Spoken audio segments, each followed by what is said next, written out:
I'm Joe Magnanelli. We're at Cucina and Ateca here in San Diego, California. The difference between a blood orange and a navel orange, aside from the color, a blood orange is going to bring a little more tartness, and a navel orange will bring a little more on the sweet side. Today I'm going to teach you how to make our beet blood orange salad with house-made goat's milk ricotta. First, we're going to start with seasoning the beets, a little beautiful lemon oil just to give them a little brightness, plus the hint of the lemon flavor. We want to accentuate the citrus of the plate. Next, we're going to add fresh lime juice, which is going to add that acidity. So we're playing on 3 different citrus flavors here, the lemon, the lime, and then we'll go to the blood orange. A little coarse Maldon salt. Next, we're going to add one of my favorite combinations is citrus and gaeta olives. These are going to play off the sweetness, and then we're going to go to the plate. Yeah, so we like to slice them thin, similar to like a carpaccio. It'll allow all the flavors on the salad to come through once it's all put together. We like the tartness of the blood orange because the beets are sweet enough on their own. These are seasonal in the winter. They can be hard to find sometimes. And we're gonna drizzle a little 18-year-age balsamic vinegar. We also have some candied pistachios, which will add a nice texture. To bring a little creaminess to this plate, we're gonna add some house-made goat's milk ricotta that we've whipped with a little bit of mascarpone and some fresh herbs. And then to round it all out, we're gonna add some beautiful fresh arugula flowers, some micro basil, and then we'll finish it with this baby red watercress.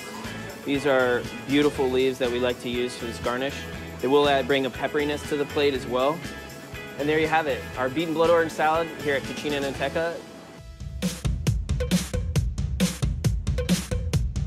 Hello, my name is Todd Camber, and I am one of the co-owners here at Barrio Star. We are located in San Diego, and today we are going to make for you one of our famous local organic blood orange margaritas. Let's get started, guys.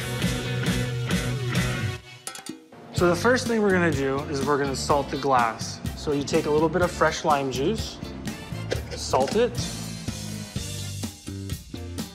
We're going to go ahead and fill this with ice all the way to the brim. And then we'll start with our ingredients.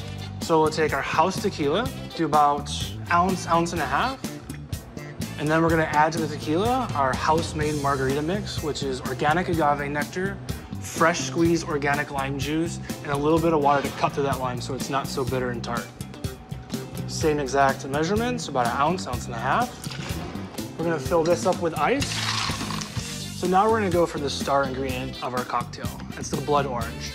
How we make that in-house is we take about 20 or so blood oranges, we squeeze them, add that to a pan with about half a cup of sugar.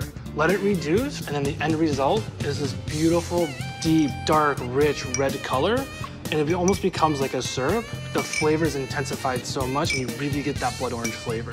So we take about a tablespoon. You can add a little bit more if you like it to be a little bit sweeter. Pop the top, shake it at least 20 times with the ice. Like so. Pop the top off. We'll take our trusty strainer here. And what you're looking for is that froth on top. And how you achieve that is when you're shaking it vigorously, it breaks up that lime juice and makes it all frothy. We garnish with a lime and the straw. And that, my friends, is a blood orange margarita. Cheers.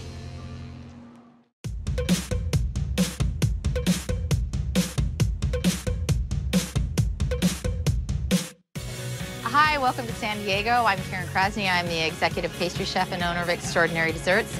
Today we're going to be making blood orange ricotta cake, so come on inside with me and we'll get started.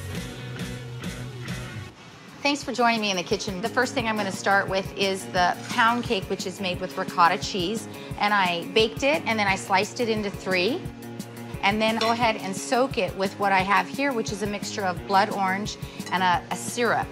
Moisten around all the edges. This cake, I would not recommend you doing it with just regular oranges.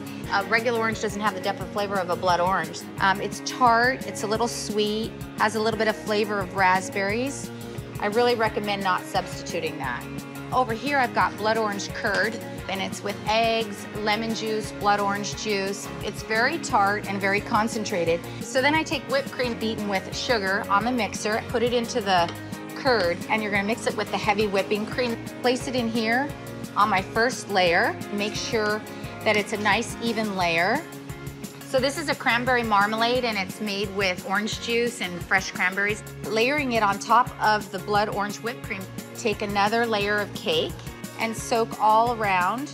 Put the blood orange and the whipped cream combination on my second layer here. And again, I'm gonna smooth it out. From here, take fresh raspberries.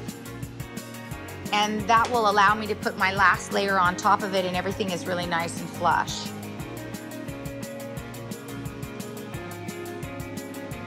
Okay, so I've taken the cake out of the mold. It's been in there for 24 hours. It's nice and firm, and so our edges are gonna be really easy for us to frost. Go ahead and put it on the top, lift up the cake, frost the edges of it. Using the pound cake, the top of it, go ahead and use this for the edge. And here's the finished cake with the edges on it. I now have a pastry bag and I fitted it with a rosette style tube. Fill it with the curd and the whipped cream mixture. And you're just gonna continue doing this one round and then the next round and so on until we have the entire cake covered with these spirals. There you have it, that's the finished cake, and then you can do your decor if you want to use rose petals or cranberries or whatever you like on the top for whatever your occasion is. It's just a delicious, refreshing way to finish your day.